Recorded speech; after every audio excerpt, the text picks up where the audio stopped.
It's time for a Big Blue Kickoff Live. Nobody can ever tell you that you couldn't do it, because you did. On Giants.com. You know what I saw? New York Giant pride. And the Giants mobile app. 17-14 is the final. One touchdown, we are world champions. Believe it, and it will happen. Part of the Giants Podcast Network. Let's go out there like a bunch of crazy dogs. Have some fun. Welcome to another episode of Big Blue Kickoff Live, brought to you by Cadillac, the official luxury vehicle of the Giants. I am John Schmeelk, Paul Dottino with me, and now we're joined by Kyle Yeomans, who does a great job covering the Dallas Cowboys for DallasCowboys.com. And Kyle, are you doing the preseason games on TV again or on the radio? I will be on the preseason broadcast, pregame show, sideline, possibly some play-by-play, but I'll be around for some of those preseason matchups for sure. That's awesome. And obviously, Kyle hosts a ton of the Cowboys podcast. He does basically what I do here for the Giants.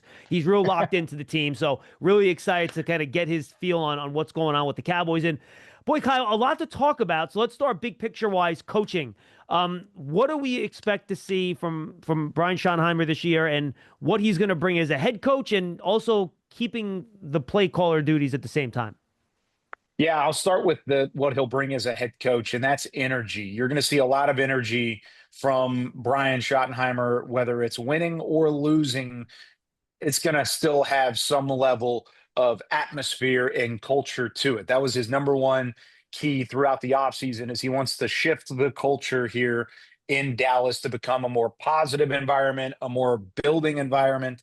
And then, of course, hopefully that turns into winning some football games. And it's different than Mike McCarthy, a complete 180 at times. Not to say Mike McCarthy was not a player's coach. He definitely took care of his players. He took care of his staff, but he did it with kind of a different energy and a different mindset that Brian Schottenheimer is ultimately going to bring. Now, when it comes to X's and O's, it's going to be interesting, because I know not New York Giants fans, but New York Jets fans have known Brian Schottenheimer for a little bit of time. Of course, up in Seattle, he called plays as an offensive coordinator under Pete Carroll for a bit. He hasn't called plays in Dallas yet. And so it's going to be a feeling out process early. I think we'll see a lot of motions early on in these formations, and pre-snap looks are going to look different than what they did with Mike McCarthy. But when it comes to play calling, it's kind of all up in the air now for Brian Schottenheimer. He's got a great staff underneath him. A lot of people around here and around the NFL have very much so been excited about what Schottenheimer has added from a staff and a coaching standpoint. It's just whether or not it's going to turn into success when it comes to play calling on the field as well. Kyle, we should probably keep it with the staff, since you just brought up that topic. And Matt Eberflus is now the defensive coordinator. And we know of his reputation. We know of what he's done in that role before. It didn't work out great as a head coach in Chicago. But what does he want to do to tinker with this defensive unit? He wants to rebuild the success of the front seven, and it starts with his linebackers, and they've made a couple of additions throughout the offseason. Guys like Kenneth Murray Jr., they traded for him, made a quick swap of draft picks and draft capital to bring him here from Tennessee after he had 100-plus tackles 2 years ago with the Titans. He brings in a guy like Jack Sanborn, who played with him in Chicago, and then he adds, of course, the talent of DeMarvion Overshown, who should be ready about midway through this regular season, and then the recent additions of guys like Clark and things of the sort at the linebacker position. So I think he wants to rebuild what the front seven was when he was the linebackers coach in Dallas. Of course, with Dan Quinn and Mike Zimmer over these last 4 seasons combined between the two as a defensive coordinator, it's been all about the edge rushers and possibly trying to turn it into turnovers, especially on the secondary side of things. So I think it takes that outside in mentality, and now it changes it to an inside-out mentality for Matt Eberflus, which is a little bit different than what we've seen with Dan Quinn and Mike Zimmer. But expect a lot more out of the 3 technique, guys like Osa Odighizuwa, who was re-signed to a 4-year contract extension this offseason. He's going to have a huge part in this defense. And then those linebackers that I mentioned, that's a big key for Eberflus to turn things around in a place that he's comfortable with. And remember, he was a linebackers coach here under Jason Garrett for a couple of years, has been on this staff before. Now he returns as the defensive coordinator, and he's already off to a good start throughout the offseason. Well, Kyle, I think we know what Dak Prescott is. He's looks healthy. And I'm not even going to ask you about him because I think he's a given. But we know, and I'm sure you're happy with that because I'm sure you're tired of the Dak Prescott You're discourse. the first one ever to say I'm not going to ask about Dak Prescott, period. But I do think his performance is very much impacted by what's going on around him. And that's like that for all quarterbacks. But I think he especially. So I want to start with the offensive line first. And for the first time, we do an exercise every year where we rank each position group in the NFC East team by team. And for the first time in my memory, I think I might have had the Cowboys offensive line as the third or fourth best group in the division. And that's not something we're used to doing. They're usually 1 or 2 with the Eagles, right? It's young. They have a bunch of guys that I like coming out of these drafts that are young and talented. How'd you see it start coming together? Should we expect the jump from Tyler Guyton in year 2? How does Tyler Booker look early? Is Terrence Steele going to continue to get better another year off that ACL? Just tell me what's going on with this offensive line group. No, and I think you're right to rank them third or fourth at the moment because there is a lot of unproven, but that unproven side is because of the youth. You've got a second-year center. You've got a guy in Tyler Smith who's really the core of your offensive line, who's been incredible since he was drafted back in 2022. That's solidified. Everything else is kind of a question. A rookie at right guard. Terrence Steele hasn't looked the same at right tackle as of late, even though he's the veteran of the group. He may be the biggest question on that offensive line at the moment. And then, of course, a second-year first-round pick in Tyler Guyton on the other side that you don't really have a whole lot of backbone to send film to for what he did as a rookie. So I really do think there's a lot of unproven. Now, that youth can turn into something, and I think there's a lot of hope around that youth and how that talent will piece together. I'll start with the tackles because I'm very confident in Tyler Booker. I think he looks great so far. We haven't put pads on yet, but he's checked every box to this point. I think he's going to be about as ready as any rookie to play a starting offensive line role for 17 games as you possibly could be going from Alabama to the NFL. He certainly has everything that it takes to be there. I have no questions about Cooper Beebe at center. And then I just mentioned just how much I love seeing Tyler Smith healthy and at guard. As long as those three stay healthy, Dallas is very confident in the interior, which is a good thing in this division with as much talent on the defensive tackle side that Philadelphia has, that Washington has. And then, of course, you guys know what the Giants bring to the table at defensive tackle as well. But these tackles outside are the questions. Terrence Steele, veteran guy. I think this coaching staff, guys like Clayton Adams, who was an offensive line guru at Arizona, one of the best up-and-coming coaches in the NFL, a huge offensive line background, especially when trying to develop tackles. He's going to have a huge impact on Terrence Steele as the offensive coordinator in Dallas. Then he's got Connor Riley to also help things out. I think this scheme that Brian Schottenheimer will bring to the table is going to benefit Terrence Steele, maybe more than any other returning member of the starting 11 on offense for this Cowboys team. I think Steele is going to benefit. On the other side for Tyler Guyton, it's all about staying healthy and remaining durable throughout the season. He was in and out of the lineup in training camp that transitioned into the regular season. He was in and out of the lineup there. And even when he was in the lineup, it was spotty play and inconsistencies where there were flashes of greatness, and why the Cowboys took him in the first round at the 29th overall pick in 2024. It didn't necessarily piece together the way that they wanted it to. He's changed his diet. He's changed his workout regimen. He's changed his routine this offseason. He looks fantastic going into training camp. Maybe if I had a list of top 3 guys that are looking the best compared to what they did in 24, he would be at the top of that list. Wow. He looks incredible. So I think you're going to see a jump from Tyler Guyton. There's a lot of fundamental and technical aspects of his game that still have to take a step forward. But I think Guyton will be better, and I think Steele will be better. I agree with you ranking them third right now, but it wouldn't shock me by the end of the year if they sneak up into the number 2 spot and then start knocking on the door for the next couple years to come for the number 1 spot. Well, Kyle, if the offensive line is a wait-and-see proposition this year, the way you have described it, it seems to me there's no doubt that the Achilles is that running core that did not do very well last season. Now, Javonte Williams has come in. Miles Sanders has come in. Those guys have done some things on their resume. But are we looking at a backfield by committee with Dallas, trying to get the most they can out of those guys and a couple of young unproven fellas? Or are they really hoping that a guy like Sanders can suddenly become another 1,000-yard back like he was in Philly a couple of years ago? I think you answered it right there. I think it's a couple of veterans and a couple of rookies. You've got Phil Maffa and Jaden Blue that the Cowboys drafted on day 3 of this year's NFL draft. Those are the 2 rookies. The 2 veterans, Javonte Williams and Miles Sanders. It's going to be those 4 guys battling it out going into training camp. Nobody is safe. Nobody has promised anything. So they hope that somebody will emerge out of that group. Will they emerge? I don't see it. I see this as a running back by committee and a very true approach to it.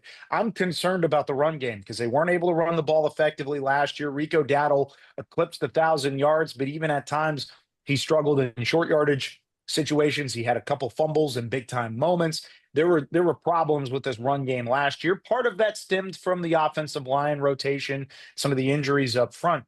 But I don't necessarily have any more confidence in the running back group this year than I did at any point last year either. And I think they, if anything, took a step back this offseason when it came to running the football. So for me, it's will one of these rookies elevate enough, or will one of these veterans take over a bell cow 2 or 3 down back role?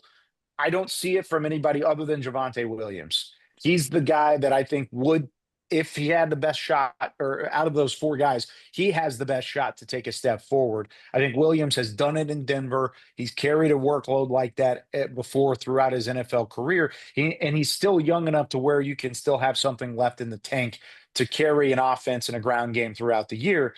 But I think as the year goes on, you're going to see guys like Jaden Blue, who has a home run hitting type of ability. He's just not ready to take on that workload quite yet. Coming from Texas, he showed it at times.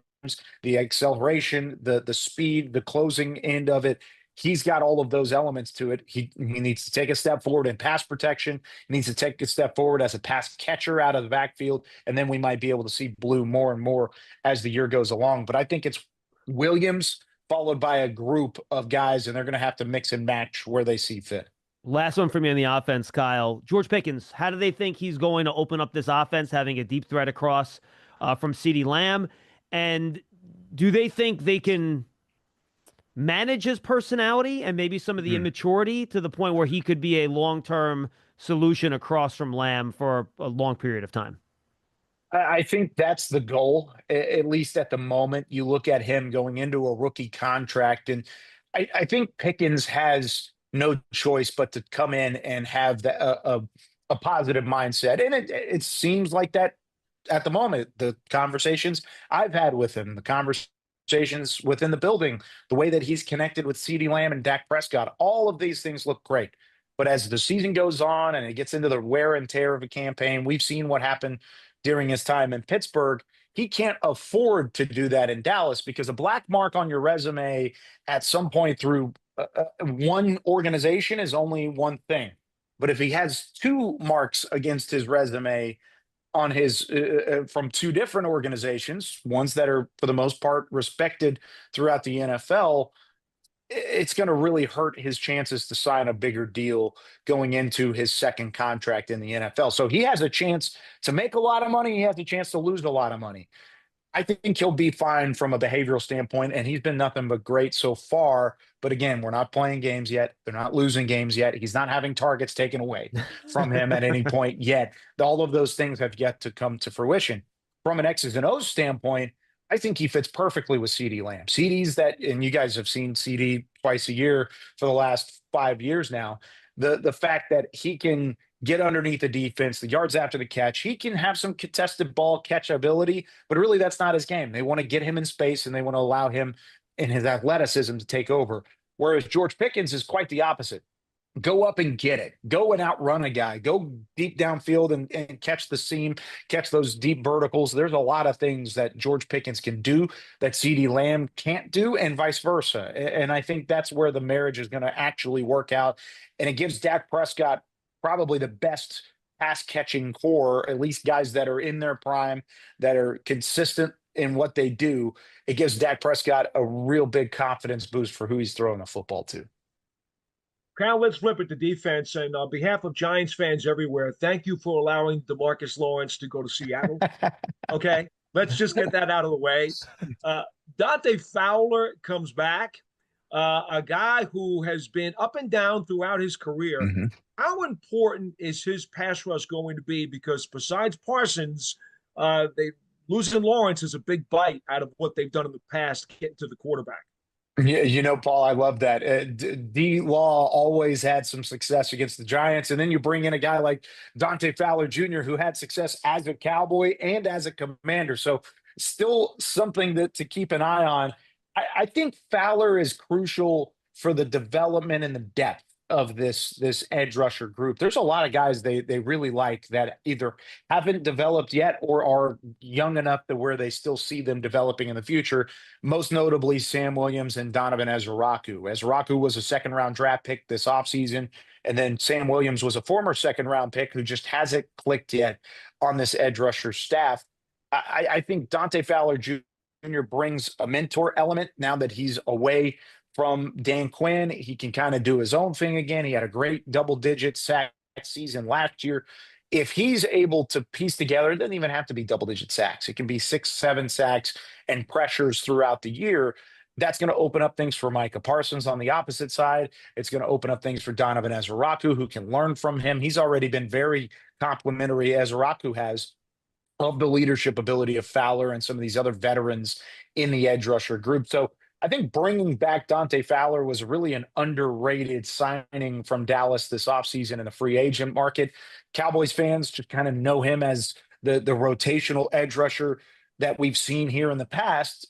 He's kind of turned more into or turned into more than that over the last 2 or 3 seasons. And I think we saw that at the Washington Commanders side of things last year when he had double-digit sacks with Dan Quinn out there. And then you have Marshawn Nealon, too, their second-round pick last year. I know they have high hopes. Another one, yeah. I'll let Paul ask one more about the secondary real quick. We only got about 3 minutes to go here, Kyle. It wouldn't be a Cowboys offseason without questions about a big money contract from one of their superstars. Should we just expect this Micah Parsons things to go exactly like all these other ones have gone? So we're sitting here on August 23rd, and we hear about him becoming the highest paid edge rusher in football. Is that how this is going to go? Yeah, I really think it's getting closer and closer to that. And it's funny because I can compare him to all those other big money contracts that we've seen in the past. Is this going to be Zach Martin, where he's holding out multiple weeks in the camp, shows up halfway through, and then he's good and he's ramped up for the season? Is it going to be CeeDee Lamb, where he goes right up until the end of camp and he's not around, he's nowhere near, and then, oh, here he is, and he's the highest paid pass catcher in football? Is it going to be a Trayvon Diggs, where we get to Oxnard, California, get ready for training camp, and he sits down and signs in the hotel room before the first practice even happens? I tend to trend toward Trayvon. I am optimistic that it does get done before training camp practice. Micah wants to be out there. His party wants him to be out there. His coaches want him to be out there. The front office, of course, would love to get a deal done. They just haven't done so yet. So you're right. It's par for the course. We've seen it every year, it feels like, in Dallas. A big money contract coming down to the wire. I tend to think the framework is somewhat in place, and I think a deal will be done sooner rather than later. It may take a practice or two, but I still think it's trending toward the earlier part of training camp, in my opinion. I've been wrong before. This is not reporting anything that hasn't been reported already, but it is something that I see going into the training camp regimen. I think just all of the elements play together. I think he'll be out there in a couple practices for sure. All right, to put a bow tie on this, Kyle, a lot of familiar names out there in the secondary. You already mentioned Diggs just a few moments ago. There's a perception that it's been a feast or famine gambling type secondary for the last several years. And when they get those turnovers, it's a huge plus. What is Eberflus going to ask from this secondary? Does he want them to be more steady and conservative? I think he does. I think we're going to see less of the risk and more of the coverage than we've seen in the past. Because you're right, DaRon Bland, Trayvon Diggs, they both had tremendous seasons, and it's helped blow up their career in a good way through their time here in Dallas. But it's also helped blow up some coverages at times as well throughout the big play elements, the run game. I mean, all of these things are expected to change, I think, with Eberflus. Like I said earlier, that inside-out approach. He wants to be steady and aggressive, rushing from the interior, rushing from the linebacker core, being steady as a linebacker core and steady as a secondary. And that's going to help the safeties out a lot. Malik Hooker and Donovan Wilson both return. I think you're going to see Trayvon Diggs play more in coverage better in coverage than he has in the past, because he's not going to be looking for those interceptions the same way that he has in the past. Now, doesn't mean that they won't come along those. I think Trayvon Diggs has a nose for the football. Same thing with Deron Bland. I still think they'll come across their interceptions and their big time plays, but I don't think they'll be seeking them out the same way that they did under Dan Quinn and under Mike Zimmer at times last year as well. When do you expect to see Diggs back on the field real quick? I think it'll be closer to week 1, 2, or 3. It's going to be that first month of the regular season. Oh, wow.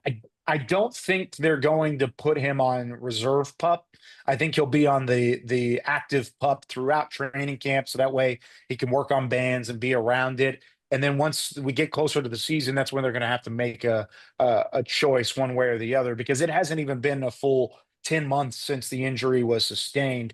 I think there's a good chance he'll probably be either very limited or non-existent at training camp on the field, but he'll be involved in the meetings and be able to play within the first couple weeks of the regular season. He didn't re-tear the ACL, right? No, was that a meniscus? no. What was that? It was, yes, it was. I think it was a torn ACL. It's been a long time since. Another one, huh? 10 Wow. months. Okay. So yeah, he's consistently been in the rehab process. He's been around the building a little bit, but not a super. Remember, it took a little bit longer the first time for him to come back too. So it's a little bit longer this time around, I think, just because it's another one and another thing to deal with. Kyle, good stuff, my friend. Anything you want to plug before we let you go? No, I think you guys do a great job as well. I mean, we've got our Cowboys content on DallasCowboys.com, Cowboys Now app. I know the listenership from New York Giants country probably won't be super interested in that unless they're looking behind enemy lines at certain points. But if you ever want to, come on by. We welcome anybody to come and watch some Cowboys coverage. I always joke, the only people that do more podcasts than we do are the Cowboys. So we're happy to have you. Yeah, it's true. I appreciate the time, Kyle. Thanks so I much. appreciate it, John. Thanks, Paul. Thanks for having me, guys. We thank Kyle.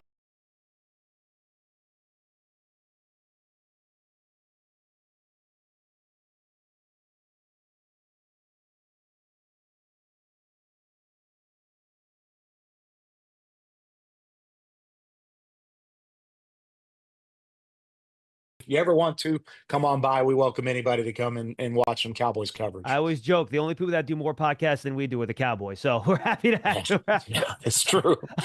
I appreciate the time, Kyle. Thanks so I much. appreciate it, John. Thanks, Paul. Thanks for having me, guys.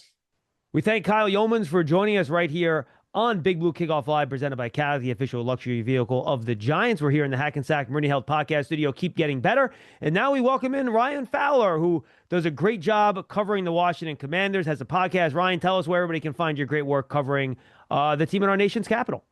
Absolutely. Yeah. If you don't follow me there already on X, _ Ryan Fowler. And my podcast, as John mentioned, is Commanding the Huddle. And that is on all podcast platforms. All right, so let's start with kind of the news of the day here, or news of yesterday, maybe. This is airing on Thursday. What's going on with Terry McLaurin? Yeah, look, it's unfortunate, guys. Bottom line, what's going on with Terry McLaurin as far as who the individual is off the field that is Terry. You know, the leader that he has been for a long time and what he was in the prior regime with obviously under Dan Snyder, which was a complete mess out there in Washington. But you finally get the young man a quarterback. You know, he breaks a single season record last year for touchdowns at the wideout position. And now he has no contract. And now it's threatening kind of, is he going to be here in 2025? Is he someone that's going to potentially sit out in camp? I do think, guys, it does get done. Is that in the next few days? I don't think so. I think potentially moving the first day or 2 or 3 of camp, and Terry McLaurin is just not out there. Now, I will say this. He is the type of individual that doesn't want to sit back and not be out there with his teammates. He wants to consistently work, and he wants to consistently build on what they had last year, on what he's been for this organization for a long, long time. And eventually, hopefully, this organization hopes, you know, they can retire his number 17 up there in the rafters someday. But I do think it gets done. I just don't know if it's going to be the next 2-3 days. But it is an unfortunate situation considering Washington obviously finally found their quarterback and the number 1 receiver to go with it. You know what, Ryan? I get that McLaurin is a superstar and Deebo Samuel is a superstar player as well, but they're totally different styles of player. And so if McLaurin does wind up not playing in that first game against the Giants, we all know that's the season opener. What are we looking at in this receiver core? Because it seems to me that after Deebo Samuel, who they just got from San Francisco, the rest of that depth chart is very sketchy.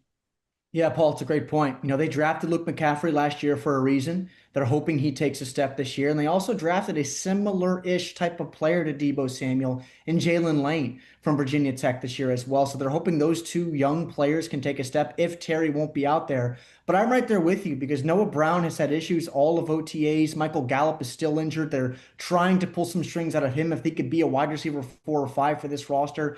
And very quickly, Deebo Samuel's your wide receiver 1, but they wanted him to be in that kind of that Z type of player on this offense where he's in the backfield, he's in the slot, he's in pre-snap motion. He's going to be that versatile type of piece where he's even going to help the running game a little bit because the run game, bottom line, I don't know if they made enough additions at the running back room. I know Ja'Cory Krosky-Merritt, the 7th rounder, is going to be a story of the offseason.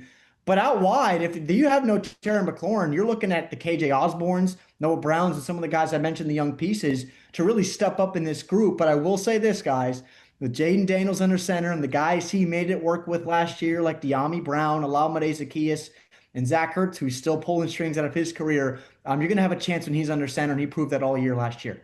You know, Ryan, when we did a bunch of preview stuff with you last year, you were much more positive about this Commanders team than most anyone else on the national landscape, and you hit it. I mean, I don't think you thought they would be going to the NFC Championship game, but they played really, really well, and a lot of that to do with the quarterback. You mentioned Jaden Daniels. So take me through his rookie year. Why was he able to have so much success so early, and what do you think are the danger points here that you need to keep an eye on so he doesn't have a letdown second year the way C.J. Stroud did after having a similar rookie year the way Jaden Daniels had? Yeah, I think one thing that's great, and I credit Adam Peters for this, obviously the GM in Washington, is boosting up that front 5. You know, you bring in Laramie Tunsil, you spend high capital on Josh Connerly, Brandon Coleman slides in a natural spot at guard. So you're building up the front 5 to battle the guys like Dexter Lawrence and the guys you guys have in New York and obviously Philly, and of course Micah Parsons down there in Dallas. But when you look at what Jaden Daniels did so well last year, really the first 2-3 weeks of the season, even if you watch the first week against Tampa Bay, everything was very horizontal, and the training wheels were really on this offense. But Cliff Kingsbury looked at this young man and say, look, we got to let this kid just put the training wheels off and just let him go. Take the reins of this offense, whether he needs to win with his arm or he needs to win with his legs. And that's what made him so darn special. And I think the biggest thing for me is if you're a quarterback that's so young and you can win inside the pocket to where you can win between the ears before you ever have to showcase that 4.3, 4.4 speed that he has on the outside, or expand the pocket a little bit and then make sandlot plays downfield, which he obviously did so well last year, and why he's getting these comparisons now to the Josh Allens and Lamar Jacksons of the world outside the pocket. But really, he just got better and better and better as the season went on. It didn't matter who in the world was on the outside, and now taking that next step, because I think the biggest thing, guys, this year is Jaden Daniels, this entire Commanders roster, they are not sneaking up on anybody. They don't have a single 1 o'clock game in October or November. That is a national type of schedule. The NFL saying, look, wow, Washington, we want you guys, this is your platform. Showcase yourself to be, are you going to be an elite team for the next 10 years? Or was 2024 more of a flash in the pan? Obviously, Dan Quinn and company hopes that it's continuing here in 2025 and beyond. Let's go to that running game you alluded to a little while ago and then kind of glossed it over. And Ryan, I think it's significant because to me, Eckler looked like he started to get old last season. Robinson, to me, is not a bell cow back. He's got to be part of a committee situation. And I'm not sure what McNichols is. Yeah, and Chris Rodriguez is still there too. They're hoping to he can be a guy that's maybe a third down back. You know, look, guys, I think that they were supposed to be a team that in the first day, maybe it was in Marion Hampton, or they really liked an RJ Harvey or Caleb Johnson. They didn't go that route, obviously. And I'm right there with you. I do not think Brian Robinson is a bell cow. Jeremy McNichols is a guy that's bounced around the league a little bit and had some sparks last year, more so because Jaden got the attention as a guy with his legs. They need somebody in the backfield, bottom line, that can take the pressure off of Jaden Daniels under center and create his own holes inside the tackles or outside the tackles. Because all teams in football, if you throw it really well, at some point, you're going to have to run the football, especially, as you guys know, in the NFC East, when it starts getting colder a little bit when we get to December and January. You're going to have to run the football. So I think right now, I hate to say this for other Commanders, people that are watching this out there, but Ja'Cory Krosky-Merritt, the 7th rounder out of Arizona that didn't even play for the Wildcats last year because of a waiver issue, he is, bottom line, their fundamentally most talented runner on the roster. And I would not be shocked if he makes the roster this year, not just wearing a jersey, but also has an impact. He was the best running back down at the Shrine Game this year. I believe he had a classification issue at Arizona. Was that his issue, if I remember correctly, right? Yes, he did. Yeah, it was similar, Paul, to what we had with Turbo here, where he kind of went there. Yeah. They thought he had a year left, then he didn't, and he couldn't play. But yeah, he was fast. He was very impressive down at the Shrine Bowl. All right, final one on the offense here, Ryan. Before we go to the defense, where I think we have some more questions than answers. If there's something this year, and this is similar to what I asked about Daniel specifically, that could cause his offense to take a step back compared to what it did last year, what would you be keeping an eye on that maybe has you a little bit concerned when you take a look at this group in a whole heading into year two with Quinn, Jaden Daniels, and of course, Cliff Kingsbury? Yeah, guys, I think it's the interior of this offensive line. You're bringing in Coleman from left tackle to left guard. You're switching Andrew Wiley from right tackle to right guard before Sam Cosmi comes back from injury. They're hoping he's healthy. From what I've heard, his timeline is getting a little bit accelerated, but he is going to likely miss the first 6 to 8 weeks potentially of this 2025 NFL campaign. Okay. So as of right now, this run game in the middle, trying to create holes in those 1, 2, 3, 4 holes up the middle where you got to be able to create creases against the Dexter Lawrences, Jalen Carters of the world. It's not going to be easy. And sitting back there and dropping back 40 times a game, you're trying to keep your Lamborghini, if you will, under center Jaden Daniels, staring at the defense, not staring up at the clouds on his backside. So I think if anything that's going to limit this offense this year for potentially being a top 2 or 3 offense this year and reaching their potential is going to be the ground game and trying to put everything on number 5 under center. They wound up getting a double-digit sack year out of Dante Fowler last season, Ryan, as you're well aware, but now he's back in Dallas. Where's the bulk of this pass rush coming from? Their best pass rusher on this roster, guys, is inside linebacker Frankie. That's their best pass rusher, and that's a major, major concern. I thought they were going to go there early on day 2 to grab a potential player in the deep class that this was. And look, Dallas got a heck of a player in Donovan Ezra, who obviously know the names in Philadelphia, and you guys know who in the world Abdul Carter is and the players you guys have rushing off the edge. But this group right now, Dorrance Armstrong, Cleveland Farrell has been a guy that's been 2 years away from being 2 years away since he came out of Clemson years ago as a first rounder for Vegas out there. Javonte Jean-Baptiste is a second-year player. I'm reaching for names here. A lot of guys listening to this don't know who those guys are, and that's okay because Frankie Louvu is the best pass rusher. Now, with that, Jordan McGee, second-year player from Temple that really didn't see too much in his rookie season. He's going to be asked to play alongside Bobby Wagner a lot and allow Frankie to get down near the line of scrimmage. But they're going to ask a lot of him, and their pass rush is going to rely on the interior this year. Deron Payne and Johnny Newton are going to be their guys that are going to be asked to really start this thing from the interior, and guys on the outside, specifically Dorrance Armstrong, are going to have to step up this year. It's going to be a long, long day for this defense. Yeah, Ryan, I've got to be honest with you. I'm a little confused with the way Washington went about their offseason. I understand you want to build around your star quarterback, so I get that part of the theory, right? That makes sense. But to me, the weakness of this team and the reason you guys lost to the Eagles in the NFC title game was that your defense couldn't stop anyone. And talent-wise, I thought it was deficient. And I don't think it got that much better from a talent perspective over the course of the offseason. I know you had a Marshawn Lattimore late last year. He has all sorts of injury issues. Who knows how much he can stay on the field. Where do you think this defense, if anywhere, has the potential being much better this year than it was last year? Yeah, there's 2 major questions. It's really in the secondary. You just mentioned Marshawn Lattimore. They brought him in from New Orleans to stop, the Malik Neighbors, CeeDee Lamb, A.J. Brown, Devonta Smith of the world. And bottom line, guys, you guys watch the same tape I did. It flat out was not good enough for Marshawn Lattimore. And for myself heading into this year, I cannot sit here and say Marshawn Lattimore looks like a top 10, 15, top 20 corner. I mean, he got benched, right, in the playoff game against Philly? The first half against Tampa Bay, against Mike Evans, was absolutely abysmal from Marshawn. So they drafted Trey Amos early on day 2 from Ole Miss. They're expecting him to be a guy that potentially is their CB1, but very quickly, guys, if Marshawn Lattimore doesn't play up to expectation, you're once again asking Mikey Sanders, still had a heck of a rookie year, to bump to the outside. And then you have Jonathan Jones, Noah Igbenogany as your CB3, CB4. Where do they play? And very quickly, it can get bad, especially as we just talked about, if you're not able to get after the passer. And I love Bobby Wagner. I think we all do. One of the best to ever do in the middle. But he's not 25 years old anymore, and he's not 30 years old anymore. So there is a deficiency in talent, and they have to get after people because they can't win every single game 55-50. Well, that's the other question I wanted to ask you, Ryan, because it seems like Bobby Wagner's the new London Fletcher, right? He wants to play forever. I don't know. Is he going to be able to give them another 17-game schedule playing 3 downs?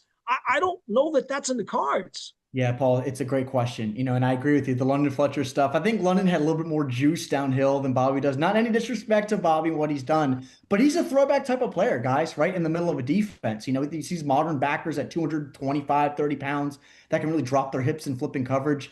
Bobby Wagner is see it, diagnose it, and move downhill. And you guys mentioned the Philadelphia game where they got blown out. Everybody, when their father and their mother knew that Saquon Barkley was going to get the ball, and he scored in his first two touches in that ball game. That flat out cannot happen. So they have to improve. They have players. I think they've added some depth at certain positions. Javon Kinlaw up front was their biggest free agency addition. They brought a thumper on the back end and Will Harris. It's not a Javon Holland like you guys have in New York, but they have some players that they hope accelerate their timeline as far as performance ceiling, or maybe a long year for Joe Witt's unit. You just mentioned Javon Kinlaw. You did not mention him when you talked about the pass rushers at defensive tackle with Payne and Newton. And Kinlaw was one of their bigger free agent additions on the defensive side of the ball. Was this your general manager reliving his San Francisco 49er days? Because I was surprised by the size of the contract, given his relative inability to stay healthy and lack of production early in his NFL career. Yeah, there's always people out there, right, that say, I can fix this guy. I can fix this guy. There's a reason why Adam Peters is in San Francisco and said, I like Javon Kinlaw and made him a first-round pick. Right now, it's either, look, they're going to give Javon to have every opportunity to produce alongside Payne and Newton. They're going to have some unique looks up front with 3 down linemen, 2 outside backers standing up outside the tackles. But Javon's going to be a guy that's going to be up and down this front four. I don't know where he's going to line every single snap, which is great. He's a big, strong, physical, long player, but he's never been that guy to potentially take over a series or two, like they've asked of Daron Payne and the John Allens of years past. So it's a humongous season for Javon. And it's also a big thing on Adam Peters, because everyone wants to say Adam Peters has done a great job building this roster, and I credit him. However, he's failed in some other things. When you look at Michael Davis bringing him on the defensive side of the ball, the Emmanuel Forbes experiment, trying to extend what he had. So there's some questions here as far as what's going on, specifically on the defensive side of the ball, with where this group's going to go. I wanted to bring up Daron Payne for a minute because, most of the guys who he played with who were part of a really good defense aren't around anymore. Yeah. How is this all going to impact him? He's getting older, and now he's being asked to take on more of that load on the front line, don't you think? Yeah, he's expected to be, I'm not going to say an all-pro, but I know he's had a great OTA session this offseason. I've heard really good things from him in a contract year for Daron. Maybe he's in the future plans. But when you look at guys that were around him in the future, whether it was John Allen, Fedarian Mathis, they drafted out of Alabama, no longer there. John Ridgeway was a really nice rotational piece, no longer there. So it's really him, and it's Johnny Newton moving into year 2 to where they look at him and say, look, you have to do everything for us up front. You're going to demand double teams, allow guys in the backers to fill downhill, and really do everything up front for us. And you're knocking on wood that he doesn't miss a game or 2 or 3 or 4. And then you're relying on guys like Sheldon Day and Big Eddie Goldman that they brought over from Chicago, who's more of that 1st and 10 run gap clogger, not your modern day 1 and 3 tech that can play all 3 downs. So again, as we speak here, guys, you can see all the questions that we have at all 3 levels, even though all the attention is on the offensive side of the ball. You got to play defense. And at the end of the day, as we know, guys, in sports, defense wins championships, and that's true. All right, Ryan, final question for me. I like to do fan base psychoanalysis here. We've seen the Commanders or then Washington football team or prior to that, the Redskins, over the last 25 years, have these kind of 1 years, right? Where they come out, they play really well. Yeah. The fan base gets optimistic, and then next year, everything just, and it disappears. Yeah.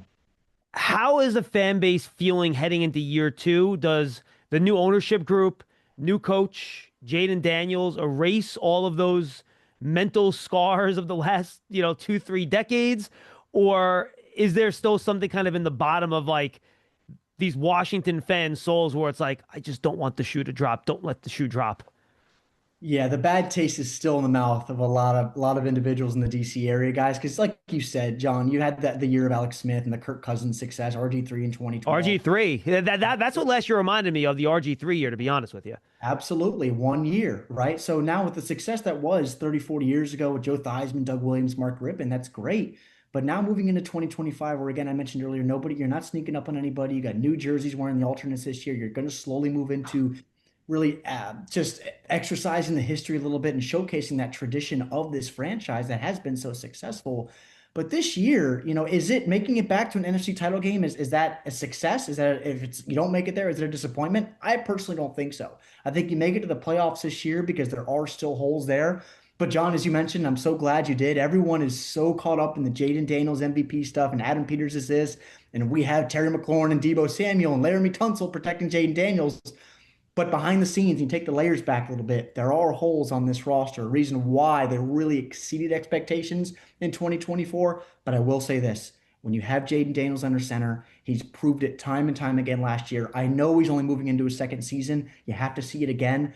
But going into Detroit, going into Tampa Bay, you take back the fumbles against Philadelphia. I know that's hard to do, but you take those back, you give yourself a little bit of a chance. I just think overall there are still holes on this roster that people still need to look at, specifically on the defensive side of the ball, that could limit their ceiling here in 25.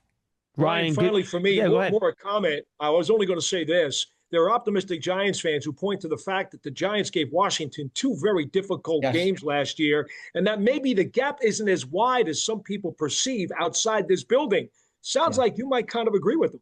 100%, Paul. I'm glad you mentioned that because I wanted to talk about the Giants roster. I think they have one of the most underrated rosters in all of football, specifically on the defensive side of the ball. No one is talking about the New York Giants and what they have. And the additions that they made, specifically big boy up front and Darius Alexander, Paulson Adebo, Javon Holland on the back end. I love me some Cam Scattaboo. I think he gets this narrative of, oh, just in between the tackles downhill. The guy's vision's outstanding. He'll do everything for you. You have him Malik Neighbors, who hopefully gets healthy sooner rather than later. Russell Wilson, is he the future? No. I like Jackson Dart. There's a lot of talent, guys, on this roster, specifically on the defensive side of the ball, where Abdul Carter, I think, is a future defensive player of the year, paired with the guys you already have. No one is talking about New York. I will as the season gets going because I think they're a team that could surprise some people this year. Ryan, good stuff, my friend. Once again, tell the folks that they can find all your stuff. Absolutely. Again, on X, if you don't follow me there already, _Ryan Fowler, and my podcast, Commanding the Huddle, is on all podcast platforms. That's Ryan Fowler. Thanks so much for joining us, man. Good to see you. We'll talk to you soon. You too. Thanks, Ryan. We thank Ryan Fowler for joining us, and now we turn our attention to the fourth team in the NFC East, the Super Bowl champion Philadelphia Eagles. And to preview them, we welcome in friend of the program who covers them for the team site, the one and only Dave Spadaro. Dave, how you doing, man? Good to see you. Good to see you, John. Thanks for having me, and let's do it, man. Another season ahead here. Yeah, whenever I see your handsome face in July, it means training camp's right around the corner, my friend, and it's coming fast and furious. And it's funny, I think back to this conversation we had almost exactly at this same time last year. And I guess I'll use the word, I feel like there was some level of pessimism in our conversation. The Eagles have come off a year where they had frankly collapsed at the very end of the year, changed both their coordinators. The head coach was ostensibly on the hot seat if you talk to certain people in the media in the Philadelphia area. And lo and behold, a year later, you guys are the most talented team in football and you're coming off a Super Bowl. It's funny how things work in the NFL, isn't it? Yeah, and, you know, the word pessimism is a bit strong. It was certainly a lot of questions about the Eagles going into 24 because of the reasons that you outlined. And Jalen Hurts, and, you know, what kind of performance would he have coming off the big contract, an up and down year in 23. Eagles, again, changing their coordinators for 24, start out the season 2-2, and then you get hot. And there's no greater example of how momentum is so important in the NFL. The Eagles went on to win 16 of their last 17 games, blowing teams out, young players really stepping up.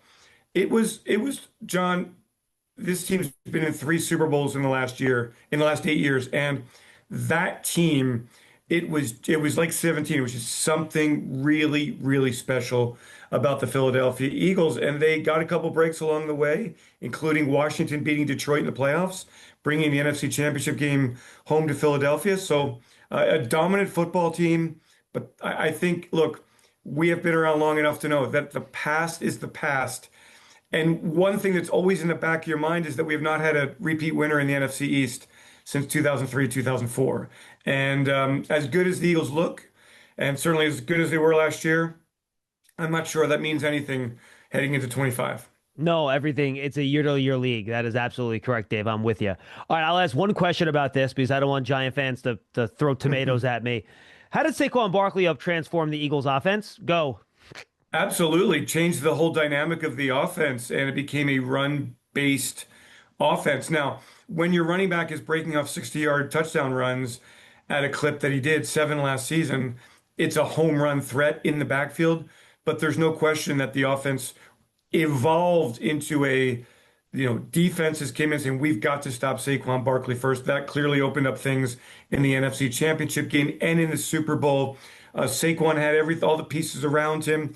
Everybody in New York knows what a talented player he is, what a great performer he is, how prepared he is for the seasons. It was a dream season. And I know as much as it pains New York Giants fans, if you loved Saquon Barkley and, you respect him as a person, there's got to be just a little bit of happiness for what he was able to accomplish, because he still speaks very fondly of his time with the Giants and the fans and the organization, but just everything came together for him perfectly last year. Yeah, look, he's a good dude. And look, we talked about this last year. I maintain it.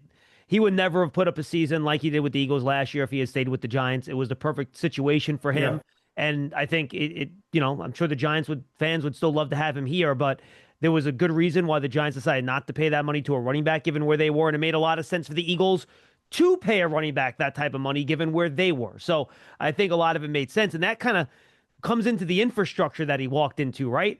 And you guys still have probably now, especially after Frank Ragnow retired, I would say, Dave, the best offensive line in football. And you've had to swap a couple, one piece in and out every year, give or take. But you guys keep rolling, man. And I don't see any reason why it's going to change.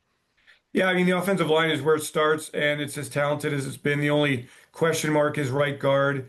And there's a kid who's been starting there in his first 2 years at times, Tyler Steen, who's the leading contender. Jeff Stoutland has built a stable of young offensive linemen. They drafted 3 more this year that they're going to groom and build for the future. But if you've got the stable offensive line and the talented offensive line, your offense is going to be really good. And you can beat teams in a lot of ways. And that's what the Eagles found out last year, that when defenses really centered their attack on A.J. Brown, Devontae Smith, Dallas Goedert, Saquon Barkley tore them apart. When they tried to stop Saquon, the passing game opened up. And it's because you have a dominant offensive line. And, John, this goes back to the days of Andy Reid, even before that, when the Eagles drafted Trey Thomas in 1998, when Randy Moss was still on the board. It was the first time after years and years of a really bad offensive line, one that the Giants through the 80s and the 90s just feasted upon. The Eagles finally made the priority the offensive line, and they have continued that here for 25 plus years. And we see what kind of football team this is at the line of scrimmage offensively. It's funny you mentioned that 2 years ago when the Giants had, I think they gave up, what was it, almost 90 sacks in the year. And I had the guys at Stats look up which team allowed the most sacks in a season, and it was Randall Cunningham. And I think Ron Jaworski was on one of those Eagles teams that also had a ton of sacks. So you're right, those Eagles teams in the late 80s, they give up a lot of sacks. Yeah, and it seems so unsexy, right? But when you watch games, how does your quarterback have a chance? How does your running back have a chance? You don't if you don't have an offensive line. So the Eagles have invested in the line of scrimmage, and it's paid off for them. Jalen Hurts, did he take a noticeable jump to you last year, Dave, or is he the same guy just put in better circumstances where he was able to more take advantage of his skills? And by the way, this is not me taking anything away from Jalen Hurts. Who plays better in big spots than Jalen Hurts? I mean, he's awesome in big spots. Eagles fans are in an uproar about the rankings and, how could Jalen Hurts only be the 9th ranked quarterback in the NFL? He just won the Super Bowl. Who cares? I mean, for Jalen, who's just got that crazy competitor mentality, it probably means something. But I think where he took the biggest step forward last year was ball security. In 23, the turnovers were just big killers. And then early in 24, the turnovers were very, very concerning. And then they kind of shifted the priority of the offense to running the football more, and giving Jalen a chance to kind of play with the lead, play with the defense on its heels. And he did an excellent job maintaining possession of the football. And John, really, it wasn't until the NFC Championship game where Jalen really played his best football. I mean, there was one game against the Steelers that he had a really good game, but if you think back to the NFC divisional playoff game against the Rams, he was sacked 7 times, and Eagles fans were pulling their hair out. Why is he holding on to the football so long? And in Jalen's mind, it was all about, let's not turn the football over. We've got the #1 ranked defense here. Let's make sure that we are playing ball security. So from an IQ standpoint, he plays at a very, very high level. From a skill standpoint, he can clearly do it all. And he just played within his role. And I think the example here is that Jalen Hurts understands that he doesn't have to be the one putting up 325 yards and 4 touchdowns for this Eagles offense to be successful and for the Eagles to win. And if that's a blow to your ego, well, so be it. Because what he prioritizes is winning football games, and the formula worked for the Eagles last year. I tried to come up with an interesting question about your receivers and tight end group, Dave, but it's so perfectly constructed. I don't know where I could even try to poke a hole in it. If I was to construct a group, you have A.J. Brown, the big physical run after catch, deep threat speed.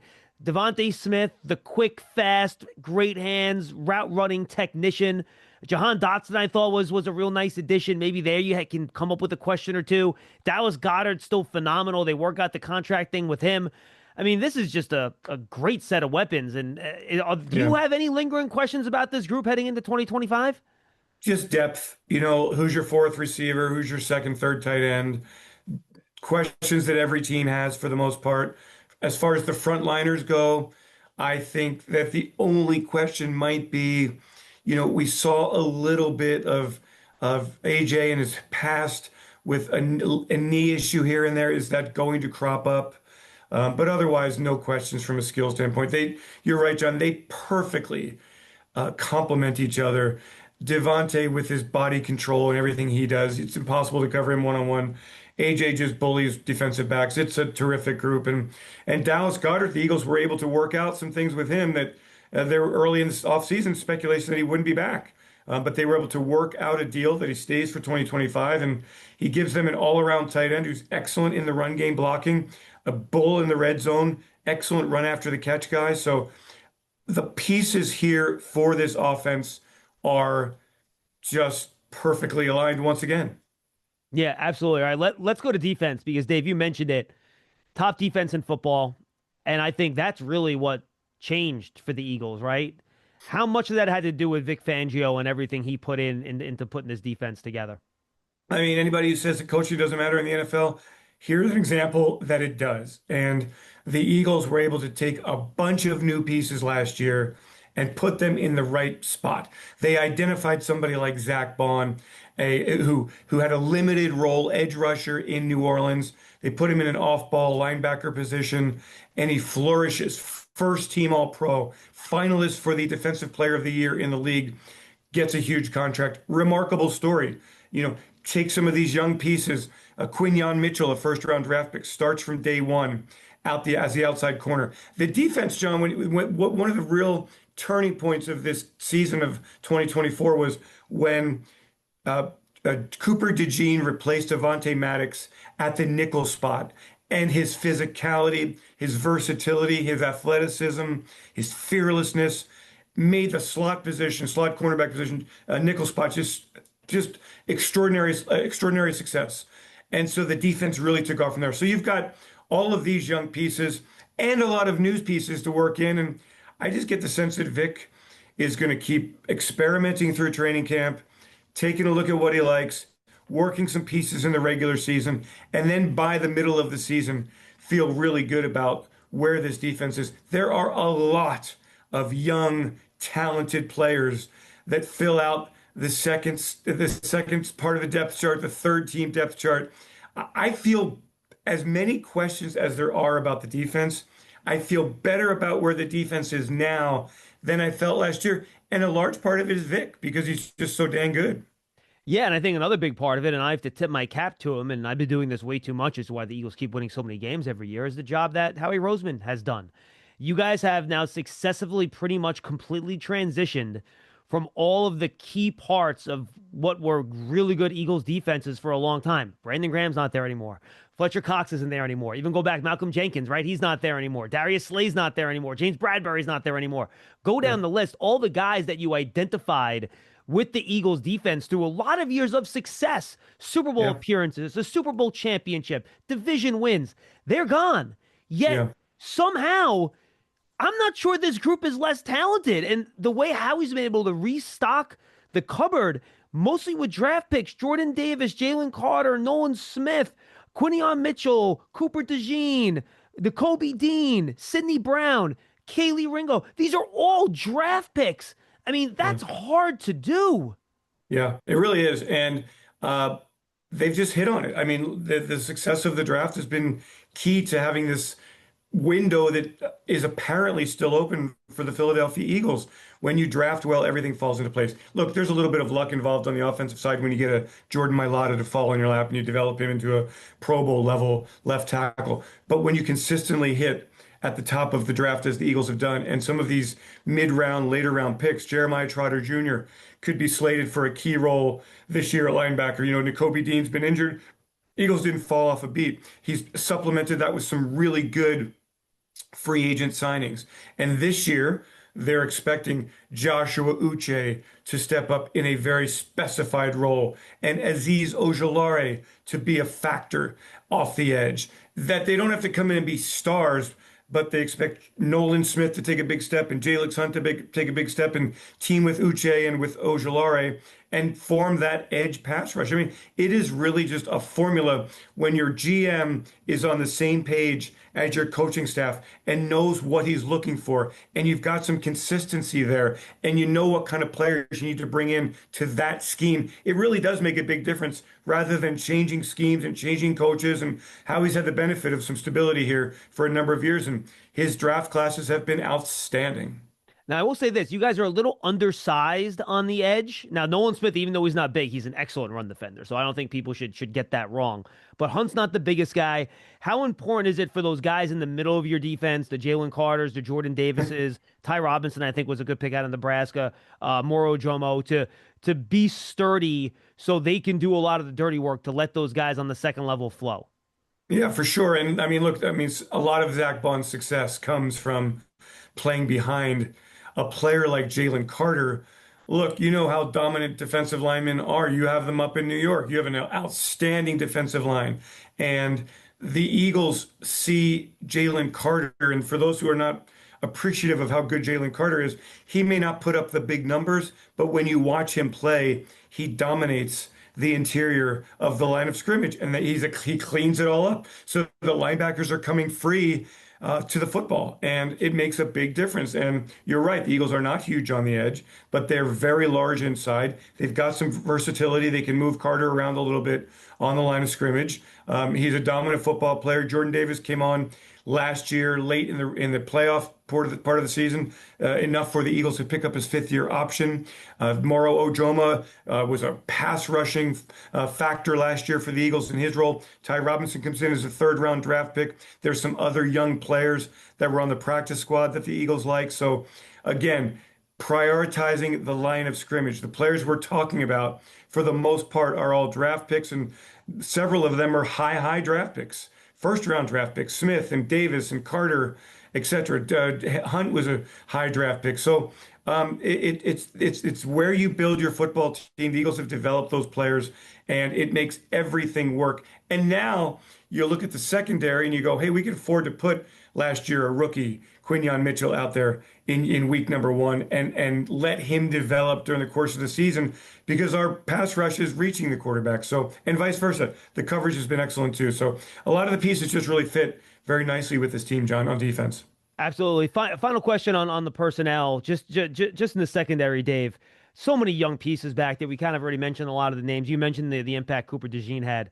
Quinyon Mitchell, I loved him coming out. The Eagles, I thought, got an absolute steal with him with where they were able to draft him. Do they think that he is like first team all-pro type of potential given what he gave them as a rookie coming out of a small school? Yeah, I mean, it's great point. He goes from Toledo to the NFL, day one starter, solid season, didn't give up a touchdown pass until, the waning moments of late in the game, late in the season. Remind me, didn't he miss like most of camp with an injury too? No, that was Cooper. That was Cooper. Okay, injury. I got you. Yeah, Cooper DeJean came in and started game 5, moved on, and was just lights out. So, yeah, they do think that Quinyon has a very, very high ceiling. And then they're going to take a look at DeJean as a nickel, as an outside corner, as a safety, and see where he best fits. And that's the thing about Vic. He understands that there's some position versatility here, so he wants to see these players at all these different positions and see how it works out best for the team as the season moves along. How quickly might we see Makuba force his way into playing time. Yeah, I mean, look, the thing about Makuba, as we are talking, unsigned, as are many of the second-round draft picks in the NFL. But Makuba is in the mix, certainly, along with Sidney Brown, Tristan McCullum at the vacated safety spot created by the trade of C.J. Gardner-Johnson to Houston. I always ask my final question in a lot of these things. Oh, what are the expectations by the fan base? I know what your guys are. They're Super Bowl or bust, so I'm not going to waste your time with that one. How about this? How long can this window be held open, Dave? You have some older guys on offense like Lane Johnson, Dallas Goedert's he's not old, but he's on the older side. We know the way the Eagles structure their contracts. They push a lot of money into void years, which eventually do catch up at some point when guys retire or when they leave. It happens. So how long can this, I think they're still paying Jalen Hurts. I think his cap number is still like $3 million, despite the fact he's on this monster extension. So how long can this window be held open where they can keep all this talent together and still be cap compliant?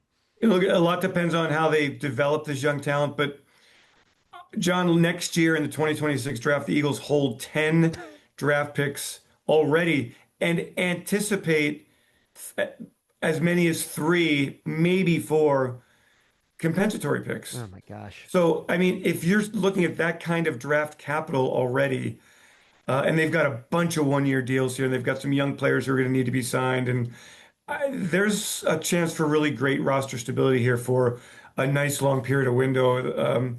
And look, they've got a young quarterback, Tanner McKee, who's a very fine prospect. I mean, when you look down the roster, there's young players that, who knows who's going to develop. But if they do, if this draft class develops as the Eagles hope, combined with what they did last year, I mean, we're talking 3 to 5 years, I would imagine, right? Like that the Eagles are going to be right there in the thick of things. Well, that's a fun way for Giant fans to end this episode of Big Blue Kickoff. Hey, look, the Giants. If you got your quarterback, that's true. If you got it all starts right there. And so, if Jackson Dart is your guy, then the Giants are back in the game in what looks to me to be a very, very good NFC East. It should be a very challenging division. I think it'll be a lot of fun. Dave, enjoy the rest of what's now a very short off season. Players report in a week. Can't wait to see you, and we'll talk soon. All right. John, thanks so much. Thanks for having me. Appreciate it. That's Dave Spadaro. Thanks for joining us on Big Blue Kickoff Live, presented by Cadillac, the official luxury vehicle of the Giants. Thank all of our guests today and for joining us in the Hackensack Marine Health Podcast Studio. Keep getting better. I'm John Schmeelk. We'll see you next time.